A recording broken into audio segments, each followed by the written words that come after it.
அஸ்ஸலாமு அலைக்கும். எங்களுக்கு ஆதரவு தந்து கொண்டிருக்கும் உங்கள் அனைவருக்காகவும் அல்லாஹ்விடம் துஆ செய்கிறோம். அல்லாஹ் உங்களுக்கு நன்மையை அள்ளித் தந்து இம்மையிலும் மறுமையிலும் கண்ணியப்படுத்துவானாக. ஆமீன். மறக்காம லைக் பண்ணுங்க, சப்ஸ்கிரைப் பண்ணுங்க. அல்ஹம்துலில்லாஹ்.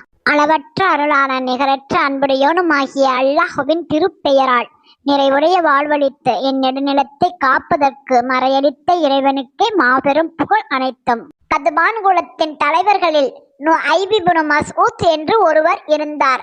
அவர் உள்ளுக்குள் முஸ்லிம் ஆகிவிட்டிருந்தார்.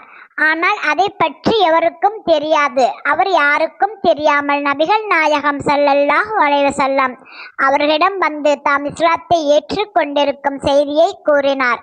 இறைத்தூதர் அவர்களே, நான் இஸ்லாத்தை ஏற்றுக் கொண்டிருப்பது யாருக்கும் தெரியாது. தாங்கள் என் மூலம் எந்த காரியத்தையும் நிறைவேற்றிக் கொள்ளலாம் என்று மொழிந்தார். நபிகள் நாயகம் ஸல்லல்லாஹு அலைஹி வஸல்லம் அவர்கள் கூறினார்கள், நுஐம், நீங்கள் தனியாளாக என்ன செய்ய இயலுமோ அதை செய்து தற்போதுள்ள தொல்லையை நீக்க பாடுபடுங்கள். உங்களுக்கு முழு அனுமதி உண்டு என்றார்கள். நுஐம் திரும்பி சென்று தன்னால் எதிரிகளிடையே பிளவை ஏற்படுத்த என்ன செய்ய முடியும் என்று யோசித்தார். நுஐம் இப்னு மஸ்ஊத் நபிகள் நாயகம் ஸல்லல்லாஹு அலைஹி வஸல்லம் அவர்களிடமிருந்து திரும்பிய பின் என்ன செய்வது, எவ்வாறு எதிரிகளின் பலத்தை குறைப்பது, அவர்களின் சதி திட்டங்களை எவ்வாறு முறியடிப்பது என்று சிந்தித்துக் கொண்டே இருந்தார். இறுதியாக எதிரிகளை தோற்கடிக்க வேண்டுமானால் அவர்களிடையே பிளவை ஏற்படுத்துவதை தவிர சிறந்த வழி எதுவும் இல்லை என அவருடைய மூளை கூறியது. நுஐம் உடனே பனு குறைலாக்களிடம் வேகமாக சென்றார். அவர்களுடன் முன்பே அவருக்கு தொடர்பு இருந்தது. அவர்கள் நுஐம் நல்ல மரியாதை கொடுத்து வந்தார்கள். அவரது பேச்சுக்களை மிக ஆர்வத்துடன் கேட்பார்கள். நுஐம் அங்கு போனதும் யூதர்கள் அவரை மிக மகிழ்ச்சியுடன் வரவேற்றதோடு அவர்கள் அனைவரும் அவரை சூழ்ந்து கொண்டனர். சிறிது நேரம் பல்வேறு செய்திகளை பேசிவிட்டு நுஐம் தனது கருத்தை சொல்லத் தொடங்கினார். அன்பர்களே, உங்களுடன் எனக்கு எவ்வளவு தொடர்பு உள்ளது, அன்பு உள்ளது என்று நீங்கள் அறிவீர்கள் தானே என நுஐம் கூறினார்.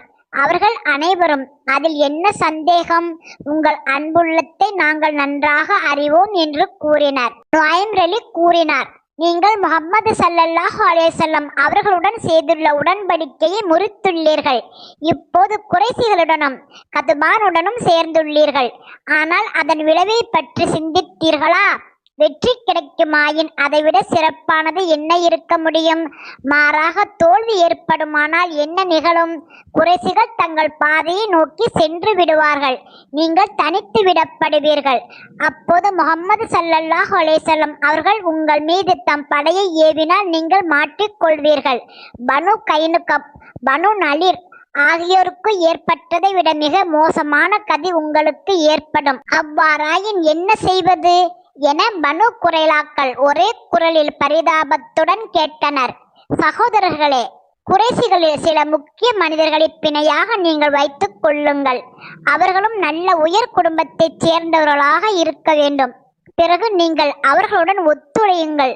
அவர்களும் முஹம்மது ஸல்லல்லாஹு அலைஹி வஸல்லம் அவர்களை தீர்த்து கட்டாத வரை திரும்பி செல்ல மாட்டார்கள். அப்போதுதான் உங்களுக்கும் நிம்மதி கிடைக்கும் என நுஐம் கூறினார். இதை கேட்டு அளவற்ற மகிழ்ச்சி அடைந்த பனு குறைலாக்கள், நுஐம் அவர்களே, உங்கள் யோசனை மிக மிக மேலானது. நாங்கள் அவ்வாறே செய்வோம் என்று கூறினர். நான் புறப்படுகிறேன். ஆனால் இந்த பேச்சுக்கள் எவருக்கும் தெரியக்கூடாது என நுஐம் கூறினார். இல்லை இல்லை, நீங்கள் நிம்மதியாக செல்லலாம். நாங்கள் இதை வேறு எவரிடமும் சொல்லவே மாட்டோம் என அவர்கள் கூறினர். நுஐம் அங்கிருந்து புறப்பட்டு சென்ற பின்பும் அவர்கள் நுஐமை வெகு நேரம் வரை புகழ்ந்து கொண்டே இருந்தனர். அதற்கு பிறகு நுஐம் அபு சுபியானிடம் சென்றார். அவருடன் மற்ற குறைசி தலைவர்களும் இருந்தனர். அப்பொழுது நுஐம், சகோதரர்களே, உங்களிடத்தில் எனக்கு எவ்வளவு அன்பு உண்டு என்பதை நீங்கள் அறிவீர்கள். எனக்கு ஒரு செய்தி தெரிய வந்துள்ளது. நீங்கள் எச்சரிக்கையுடன் இருப்பதற்காக நான் அதை பற்றி உங்களுக்கு அறிவிக்க விரும்புகின்றேன் என கூறினார். அவர்கள் பொறுமை இழந்து அது என்ன நுவாயும் அவர்களே எனக் கேட்டனர். நுவாயும் ரலி, குறைலாக்கள் உடன்படிக்கையை முறித்துவிட்டு வருந்திக் கொண்டிருக்கின்றனர். எனவே அவர்கள் முஸ்லிம்களிடம், நாங்கள் குறைசிகளிலிருந்தும் கதுபானிலிருந்தும் முக்கியமான பிரமுகர்களை தங்களிடம் ஒப்படைத்து விடுகின்றோம். தாங்கள் அவர்களை கொன்றுவிட்டு எங்களை பொறுத்தருள வேண்டும் என்று கேட்டுக் கொண்டிருக்கின்றனர். ஆகவே குறைலாக்கள் என்ன தந்திரம் செய்து கேட்டாலும் தாங்கள் மறந்தும் பிணையாக ஆட்களை கொடுத்து விடாதீர்கள் என்று கூறி விடை பெற்று சென்றார். நுவாயும் ரலி சென்ற பிறகு குறைசி தலைவர்கள் அவரை பெரிதும் பாராட்டினார்கள். அங்கிருந்து சென்ற நுவாயும் ரலி கதுபான் குலத்தாரிடம் சென்று குறைசிகளிடம் கூறியதை போன்று கூறினார். நுவாயிமின் பேச்சை கேட்டு குறைசிகளும் கத்பான்களும் பேதலித்தனர். தலைவர்கள் அனைவரும் ஒன்று கூடி பனு குறைலா விஷயத்தில் என்ன செய்வது என்று யோசித்தனர். பலர் பலவிதமான கருத்துக்களை கூறினர். இறுதியாக அனைவரும் ஒரு முடிவுக்கு வந்தனர்.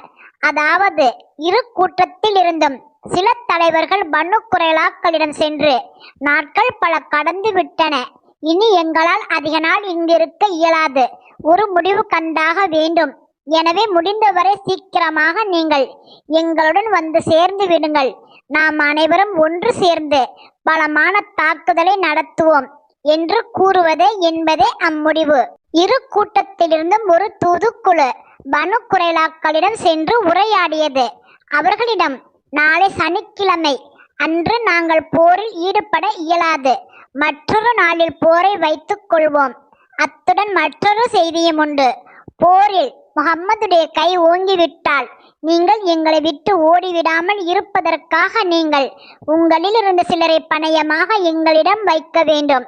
அப்பொழுதுதான் நாங்கள் உங்களுடன் ஒத்துழைப்போம் என்று பனு குறைலாக்கள் கூறினர். குறைசிகளுக்கும் கத்பான் குலத்தாருக்கும் நுவாயும் ரலி கூறியது உண்மைதான் என்று உறுதியானது.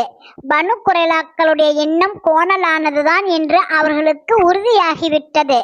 எனவே குறைசிகளும் கத்பான்களும் பிணையாக ஆட்களை தர முடியாதென மறுத்துவிட்டனர். பனு குறைலாக்களுக்கும் நுவாயும் ரலி சொன்னது சரிதான் எனப்பட்டது. நுவாயும் ரலி போட்ட திட்டம் வெற்றி பெற இரு தரப்பினரிடையிலும் பிளவு ஏற்பட்டது. எதிரிகள் ஒற்றுமை எனும் சக்தியை இழந்தனர்.